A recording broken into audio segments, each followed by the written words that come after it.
Hello. I am making this video to basically talk about autism in a bit more detail because even though I've spoken about it on my channel before, I haven't properly sat with all the questions about autism that people ask me mainly and how it really affects me and the main things that come up for me now, because the main themes of my autism, as in like the ways that my autism has affected me, kind of hasn't changed all that much. There's always these reoccurring themes that come up, you know, like being misunderstood for particular things that I'll tell you about, and certain feelings that I feel, you know, and I just want to kind of lift the lid on autism a bit, because when I was a child and I was in school, I had educational professionals come in and they would interact with me, and what they told me was that I have this ability to describe autism and to talk about autism in a clear and understanding way.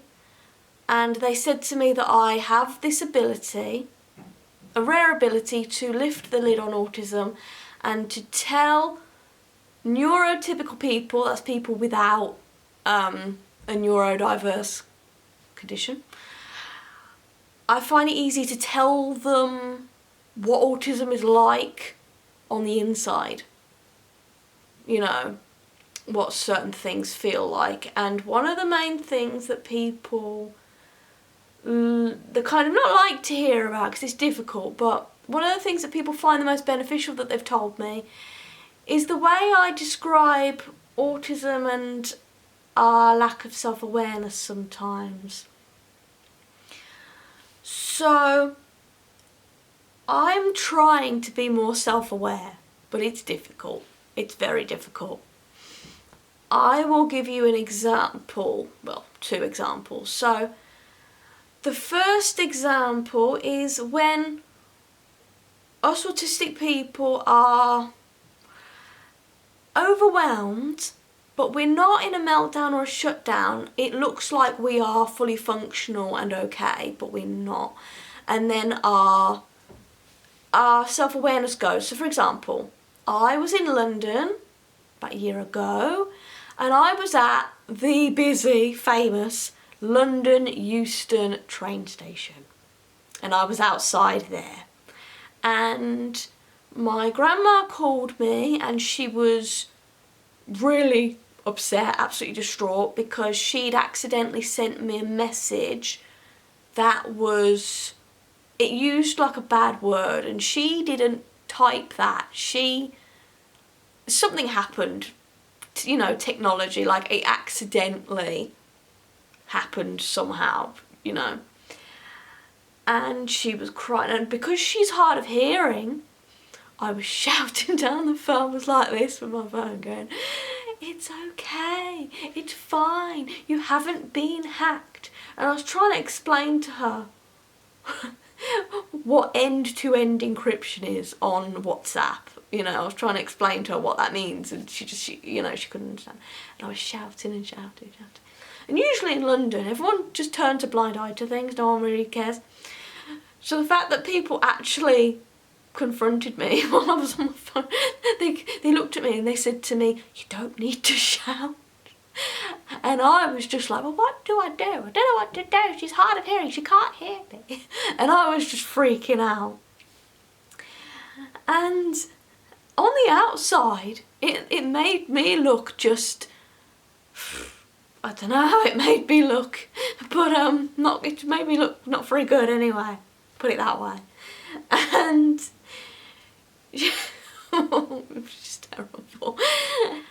And I didn't realise in that situation that my actions were affecting other people so much. I didn't realise, and people just weren't happy with me because I was like this to I'm going, it's fine, you haven't been hacked. It was a time that you accidentally lent on your phone, and I was going mad. And then, so that's a time when an autistic person is overwhelmed and they lose their sense of, what is it that I said? They lose their self-awareness. They lose the ability to see how they look and are perceived to others. So there's that. But I wasn't in an autistic meltdown or a shutdown or anything. I was fine, but it was just overwhelmed because London is so busy and I was in a really busy place, and my grandma was distressed and she can't hear me properly because she has hearing aids, but even then, you know, old age, it's questionable. You know, and then there's another one that's really important, and typically I was in London again, but this was years ago. So, when I was doing a media course in England we call it college. In America they call it, I suppose, taking AP classes or something. But long story short, I finished high school and I went to a separate educational facility, which in England we call college, but it's not university yet. Hard to explain to Americans, but yeah. I did a media course, put it that way. And I was on that. And we went on a trip on a big bus to London. And it was arranged by the college to go, because we went to the BBC and we did like a walking tour of the BBC or something. But anyway, I was on this bus and the bus was stationary. We'd just parked up for a bit. I don't know why. I think we were having some kind of break, you know, like a rest stop. And I was sat kind of at the back, and then there was some people on the bus from our college making fun of another person, and this other person had autism. And it's really hard to explain, but he wasn't talking, he was just sat, and I had this massive realisation moment. Like, I saw what autism looks like from the outside, and I hadn't seen how autism looks from the outside before, because usually it's me going through something. And I've written it down, so I'm going to read it out, because it's hard to find the words because it's such a specific feeling and experience to describe. So it says, feeling like you're behind glass. So when an autistic person gets overwhelmed and we're about to go into a meltdown, it's like, pretend you're stood in the shower and you are looking through the shower glass. Let's just say you're fully clothed, you know. You're looking through the shower glass at another person, and then the glass starts to become less see-through, and it kind of becomes frosted but not fully. It's like that, and it's so hard to explain, but there's this particular feeling that the person gets where they can't talk properly. They're like frozen to the spot, and it's hard to get words out. It's like situational mutism or something, and it can feel like you are disconnected. So, you know, when you're trying to reach out to somebody and you talk to them and you're talking to them and they're not quite with it, and then you tap them and the person goes like this, and it feels like you've burst a bubble. I know that's a really unusual way to explain it, but it's like they've regained full consciousness. It's like that. It's like this autistic state that we get into when we're overwhelmed. It's like we are set back, like back from, not a setback as in like knocks you down, but a setback as in like you are set back. So like if you build a house and it is slightly back a bit from the road. You know, you're kind of in the situation, but you're kind of watching it play out and you can't engage or participate. It's like we are locked in ourselves, and it's like we're not fully there. We're there, but we're not fully there. And then what you would do for that autistic person is later on, like on a different day, you would talk to that person about that situation, give them reassurance. So you'll get a lot of questions like, did I look, and then they'll put themselves down. They'll say, did I look weird? Did I look out of it? Did I look odd? Did I look like? And then they'll insult themselves. And you have to reassure them, you have to be honest, and you have to say, no, you looked a bit out of it, but we know that that's when you get overwhelmed. Like, show them that understanding. Reassure them. And you'll find that the autistic person will relay details to you about what was happening. So they'll say, when I said this, I meant this, and then they'll elaborate, and they will give you more detail that they couldn't give at the time because being in the situation was too much. You know, and the world can be very frustrating because autistic people but most commonly like, repetition. If we do something wrong, we like to put it right, we like to do it again. That's why a lot of autistic people, a lot of people in general, like video games, because if you go wrong in the game, you can just do the level again. Whereas, even though that's true in real life, you can't instantly do it. So like, for example, a driving test. If you mess up on a driving test and you get a serious fault and you fail the test, yes, you can take it again as many times, but you can't immediately take it again. You have to book another test, which takes months. And it's that waiting, and it's the preparation again, and it's all of that again.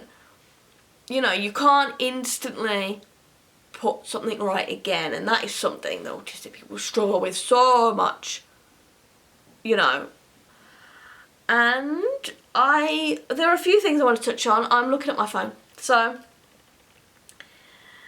there are some other things that I really want to mention with autism that I haven't mentioned on here before. And there's this one. So, as some of you might know, myself and my close friend Monique, who also has autism, we made a comic book to raise awareness for autism called Autism Is A Superpower. Now, I get a lot of people say to me, a lot of people with autism say to me, that they don't understand why I see autism as a superpower. Sorry, I get a lot of people ask me why I see autism as a superpower, because they don't. And they say about autism being debilitating and it's stopping them from doing so many things. And I'm like, yeah. But the thing is, that comic book is based on achieving success through a special interest. And you wouldn't have such enthusiasm for a special interest if it wasn't for the autism. So that's where the superpower is. You know, because I believe, and what I've experienced myself personally, having autism, having an autistic brain, I know for a fact that there is information, just general information, that we pick up and learn in our lives, and then there's information relating to our special interest. The information related to our special interest is much easier retained in our autistic brain than any other information. Why? I don't know. I can't pinpoint it. Other than us being more passionate about the particular subject, then I don't know. But I'm telling you that information related to your special interest, if you're autistic, you find it much easier to retain and absorb the information than any other information. And it's really cool, actually. It can be a help, but it can also be a hindrance. But if you have a special interest in something that turns into a career, that helps so much. That's like so great. And yes, there are a lot of difficulties, but you know, we can't look at the negatives all the time. You know, I have a lot of disabilities and conditions, but if I sat and moped around about them all the time, I'd get nowhere, you know?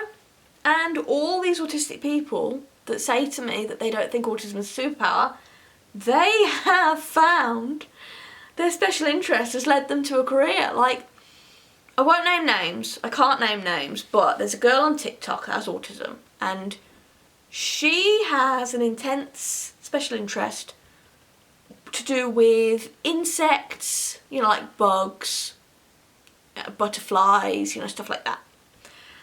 She has this phenomenal artistic talent for drawing and painting insects and things in general. These pictures, you would think that they were 3D, but they're not. They are flat on the page. And that is because of her autism. Yes, she struggles a lot in other ways, but that in itself is a gift. And I found that my special interest for media and music and stuff like that has helped me. The only hindrances I get are, you know, like the overwhelm and the situational mutism and the kind of the echolalia in a way. But to be honest, if the world was more understanding, none of these things would be an issue, really. You know, if we had understanding people at every point in our lives that empathise and can help us, autism, for me personally, from my own experience, it wouldn't be a problem, really, you know. So, another thing I have written down is getting misunderstood or bullied for having intense special interests, but those special interests are what saves us from the world. I struggle to use, this is embarrassing, but I'm going to say it anyway, it's not even that embarrassing. I struggle to use a public toilet without listening to music, specifically my favourite band, Yours Truly, and I find food shopping more manageable in person with music on, because it's familiar sounding. It's like comfort for me. You know, in life you can't predict every scenario, but a song, it lasts the exact same duration. It sounds exactly the same every time you play it, you know. Especially digital now, because if it was a CD or something, it would wear out. But digital, it doesn't. You know, and I get a lot of people picking on me for my intense interests, and they need to realise that it is what saves us from the world. It is. It helps me to do basic things, and it doesn't hurt anybody, you know, so there's that. If I want to add anything else here about any of these topics, I'll leave it in the description down below. So please check the description of this video if you have access to that. And then the last one I want to say is autistic people, we are kind of 10 years younger. So even though I am 29 years old at the point of me filming this video, at this time, I genuinely feel like a 19-year-old, literally. And some people agree with that, some people disagree with that. When I ask my parents what they think, they say, yeah, it seems like I'm younger. And when I talk to people my age, I get mixed opinions. You know, like, I like childish things, and people don't really understand that. You know, people also make fun of me for liking, sorry, I wanted to sort my hair out, for liking cuddly toys. And, you know, childish things, you know, and doing things that people think are childish, you know. I will never lose my childlike wonder just to please other people, you know.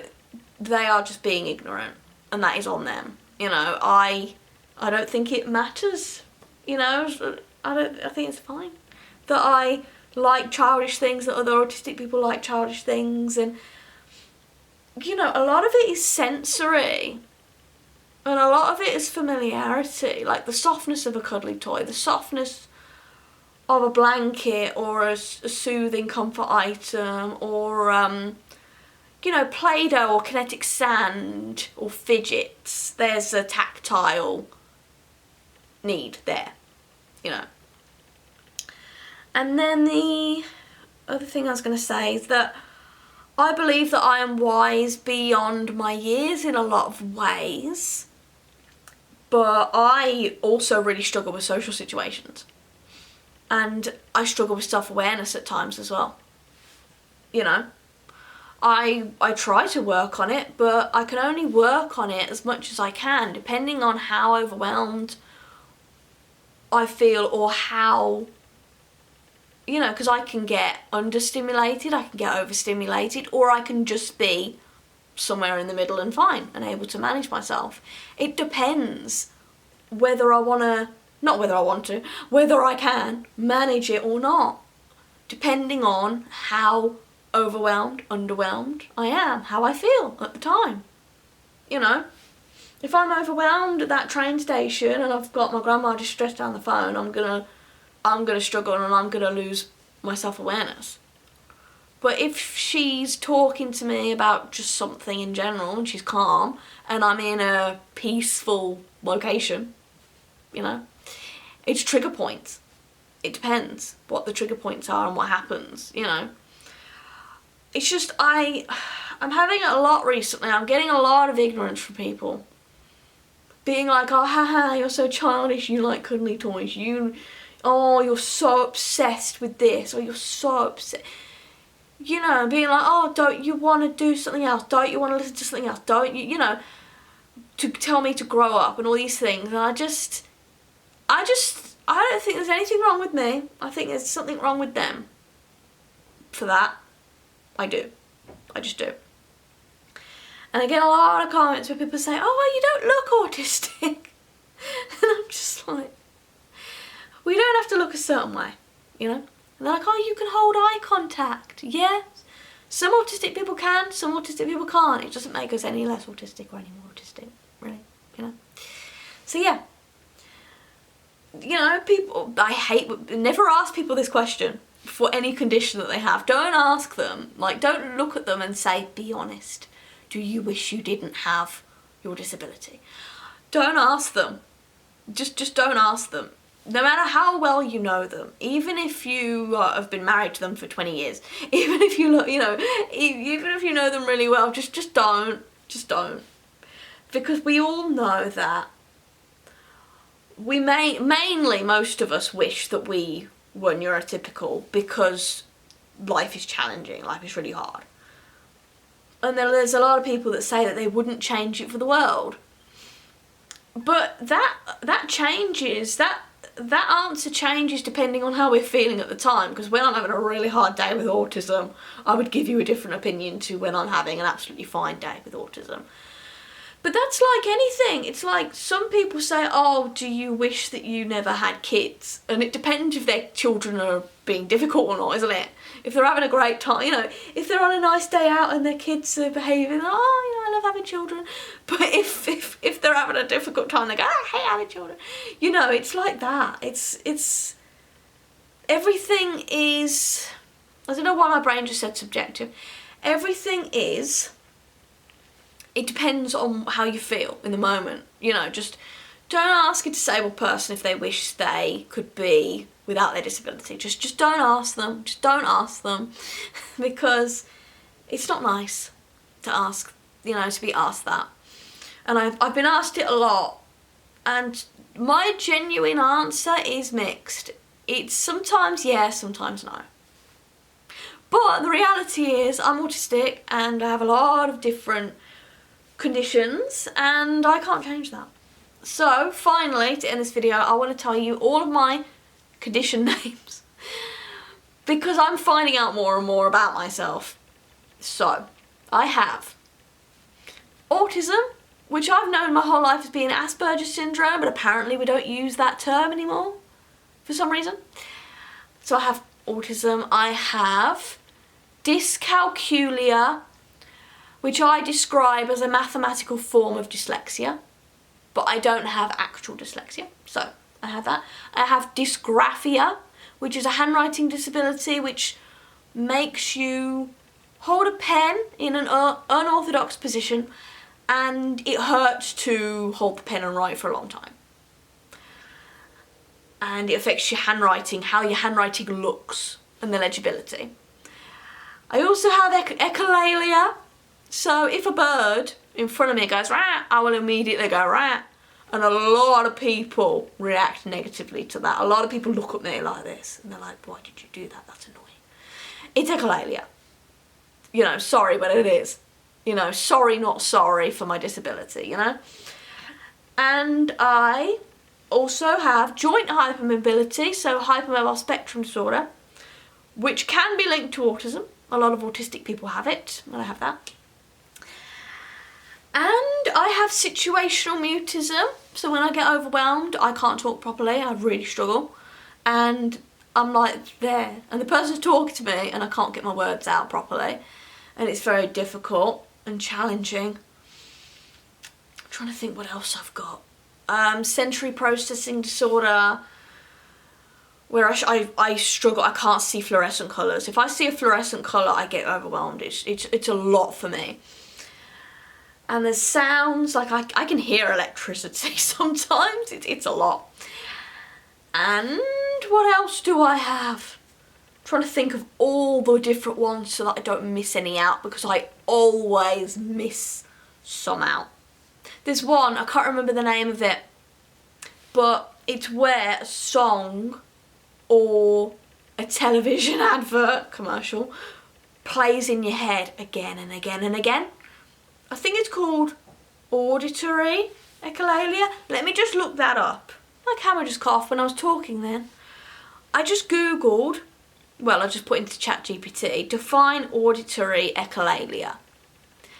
And it says that it's a form of echolalia where a person involuntarily repeats sounds, words or phrases they hear, often associated with autism, and can occur with people like Tourette's syndrome and aphasia.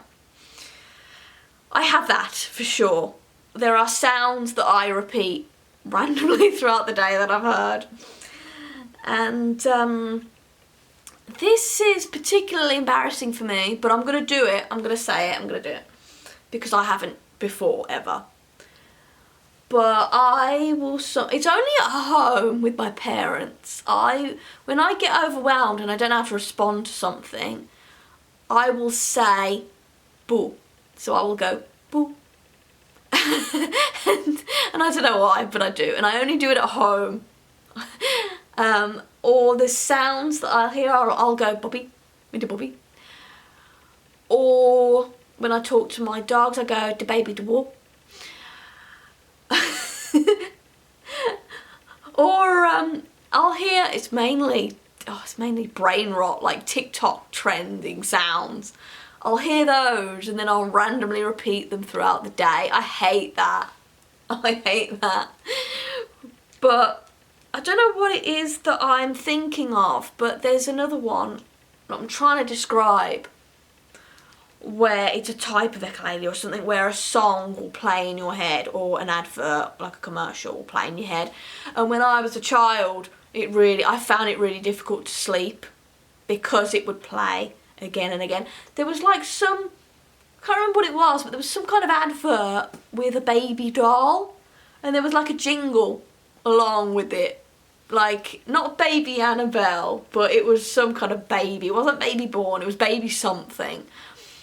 And this tune used to play in my head, and I was trying to go to sleep and it wasn't working. It just kept playing and playing and playing and playing, and it wouldn't stop. And songs, I hear songs in my head sometimes without me even, you know, listening to it that day. And, you know, I can hear it like I'm hearing it, and it's crazy. But it's cool. I suppose it makes my singing better because I can hear properly with pitch and tone and dynamics and stuff. I suppose, I guess. Anyway, this video is way too long. However, I think that what I've said is useful and necessary, especially for people that are interested on autism as a topic. But yeah, if I have any other particular things, like conditions or anything, that I've missed out, I will I'll type them in the description, but I will also type them in the description anyway, so that you have that list in general, and so that I have that list to hand in general as well. But I don't think I've missed any out. I could be wrong. But anyway, thank you so much for watching till the end. Feel free to leave your autism questions down in the comments, or anything you want to talk about or ask me about autism or anything, and I will get back to you. And I hope you enjoyed this video. Here's a playlist of autism videos of mine, in case you want to check it out. And like, comment, subscribe, all the things you know what to do. And I'll see you in another video.